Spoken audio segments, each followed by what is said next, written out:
Halo anak-anak kelas 4, apa kabarnya nak hari ini? Semuanya sehat ya nak ya, selamat pagi semuanya. Hari ini Ibu akan menyampaikan pembelajaran tema 4 Bahasa Indonesia tentang cerita anak ya.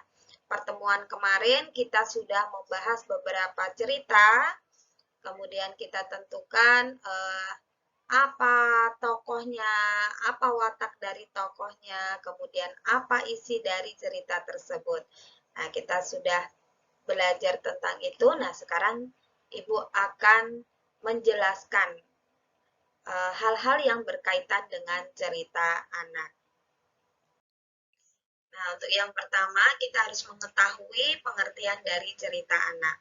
Cerita anak adalah karangan yang menuturkan perbuatan, pengalaman, kejadian, dan sebagainya yang ditujukan untuk anak yang ceritanya sederhana, namun kompleks dan komunikatif, serta mengandung nilai moral bagi anak. Jadi tujuan dari cerita anak ini adalah untuk menyampaikan pesan yang bisa ditiru, dicontoh, atau diteladani oleh anak. Jadi ceritanya itu tidak cerita yang berat, tapi cerita yang sederhana yang bisa dimengerti oleh anak-anak, gitu ya Nak ya. Jadi sekali kita baca atau dua kali kita sudah mengetahuinya arti atau isi di dalam cerita tersebut, dan kita bisa meneladani sifat-sifat yang baik dari cerita tersebut. Unsur-unsur cerita anak ada beberapa, yaitu yang pertama tema, tokoh, watak, latar, alur, dan amanat. Oke, pertama, tema merupakan gagasan pokok cerita atau hal yang melatar belakangi cerita. Jadi, inti di dalam suatu cerita itu adalah tema. Saat kita mau membuat cerita, pertama kali yang kita tentukan adalah tema. Jadi temanya apa? Contohnya tema tentang pendidikan, temanya tentang anak jujur, temanya tentang tolong menolong, kayak gitu ya Nak ya. Jadi nanti langsung kita membuat cerita sesuai dengan tema tersebut. Yang kedua, tokoh ya. Tokoh adalah orang yang berperan dalam sebuah cerita atau pelaku dalam cerita. Kalau ada tokoh, pasti ada watak, ya.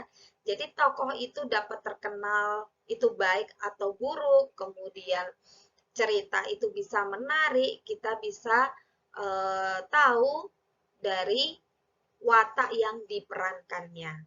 Jadi itu dia wataknya jahat atau wataknya baik, kayak gitu ya Nak ya. Kemudian yang keempat, latar. Latar ini ada tiga, ada latar tempat, waktu, dan suasana terjadinya suatu cerita. Alur adalah jalannya sebuah cerita.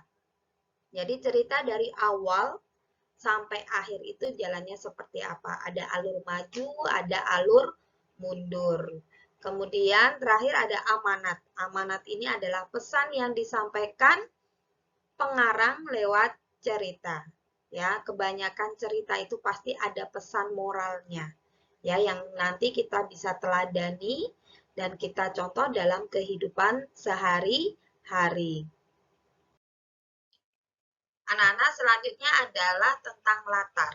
Latar tadi kita bagi menjadi tiga, ada latar tempat, waktu, dan suasana. Nah, latar tempat itu ya berarti menunjukkan peristiwa itu terjadi di tempat yang mana gitu ya, di mana. Ya, kata tanyanya adalah di mana cerita itu terjadi. Nah, seandainya ada di lapangan, di dapur, ada di mobil, ada yang di kamar mandi, ada yang di jalan, ada di pinggir pantai, pokoknya yang menunjukkan tempat. Kemudian yang kedua, latar waktu.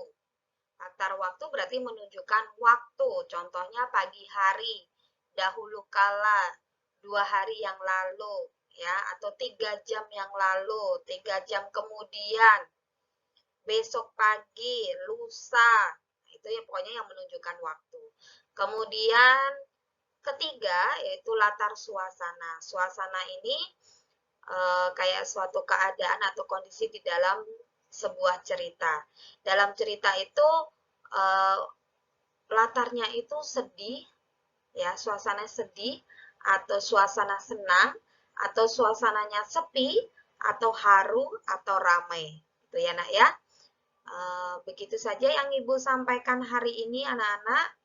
Semoga dapat bermanfaat dan kalian lebih tahu, lebih mengerti tentang cerita. Jadi cerita itu bukan hanya sekedar cerita, tapi cerita itu memiliki unsur-unsur cerita. Tadi 1 sampai 6 ada tema sampai amanat. Nanti dipelajari lagi ya, Nak ya. Kemudian untuk selanjutnya nanti ada latihan soal melalui Google Form. Nah, nanti kalian jawab melalui Google Form ya, Nak ya. Tepat waktu, jangan ditunda-tunda. Oke, anak-anak. Semoga kalian dapat beraktivitas dengan baik dan selalu diberikan kesehatan. Terima kasih semuanya. Selamat pagi.